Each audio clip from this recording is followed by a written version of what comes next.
ಭಾರತೀಯ ನಾಗರಿಕ ಸುರಕ್ಷಾ ಸಂಹಿತೆಯ ಸೆಕ್ಷನ್ 479ನ ಪ್ರಕಾರ ಯಾವುದೇ ಒಬ್ಬ ವ್ಯಕ್ತಿ ಇನ್ವೆಸ್ಟಿಗೇಷನ್, ಇನ್ಕ್ವೈರಿ ಅಥವಾ ಟ್ರಯಲ್ನ ಸಂದರ್ಭದಲ್ಲಿ ಅಂಡರ್ ಟ್ರಯಲ್ ಆಗಿ ಯಾವುದೇ ಒಂದು ಅಫೆನ್ಸ್ಗೆ ಇರುವಂತಹ ಮ್ಯಾಕ್ಸಿಮಮ್ ಪನಿಷ್ಮೆಂಟ್ನ ಅರ್ಧದಷ್ಟು ಪನಿಷ್ಮೆಂಟನ್ನು ಆತ ಜೈಲಿನಲ್ಲಿ ಅನುಭವಿಸಿದ್ರೆ, ಆತ ಮಾಡಿರುವಂತಹ ಅಫೆನ್ಸ್ಗೆ ಡೆತ್ ಅಥವಾ ಲೈಫ್ ಇಂಪ್ರಿಸನ್ಮೆಂಟ್ ಶಿಕ್ಷೆ ಇಲ್ಲದೆ ಹೋಗಿದ್ರೆ ಅಂತಹ ವ್ಯಕ್ತಿಯನ್ನ ಬೇಲ್ನ ಮೇಲೆ ರಿಲೀಸ್ ಮಾಡಬೇಕು.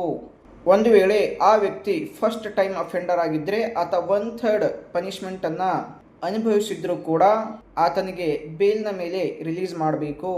ಆತನನ್ನ ಬೇಲ್ನ ಮೇಲೆ ರಿಲೀಸ್ ಮಾಡೋದಕ್ಕಿಂತ ಮುಂಚೆ ಪಬ್ಲಿಕ್ ಪ್ರಾಸಿಕ್ಯೂಷನರ ಅಬ್ಜೆಕ್ಷನ್ಸ್ಗಳನ್ನು ಕೇಳಬೇಕಾಗತ್ತೆ.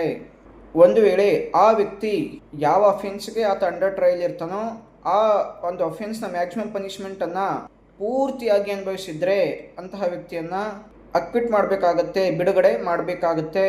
ಈ ಥರ ಅಂಡರ್ ಟ್ರಯಲ್ ಇರುವಂತಹ ಆರೋಪಿಗಳ ಬಗ್ಗೆ ಜೈಲಿನ ಸೂಪರಿಂಟೆಂಡೆಂಟ್ ಅವರು ಅವಾಗವಾಗ ಮಾಹಿತಿಯನ್ನು ಕೊಡಬೇಕಾಗತ್ತೆ ಮತ್ತು ಅಂತಹ ವ್ಯಕ್ತಿಗಳನ್ನು ಬೇಲ್ನ ಮೇಲೆ ರಿಲೀಸ್ ಮಾಡುವ ಸಲುವಾಗಿ ಅಪ್ಲಿಕೇಶನನ್ನು ಕೂಡ ಆ ಸೂಪರಿಂಟೆಂಡೆಂಟ್ ಅವರು ಕೊಡಬೇಕಾಗತ್ತೆ.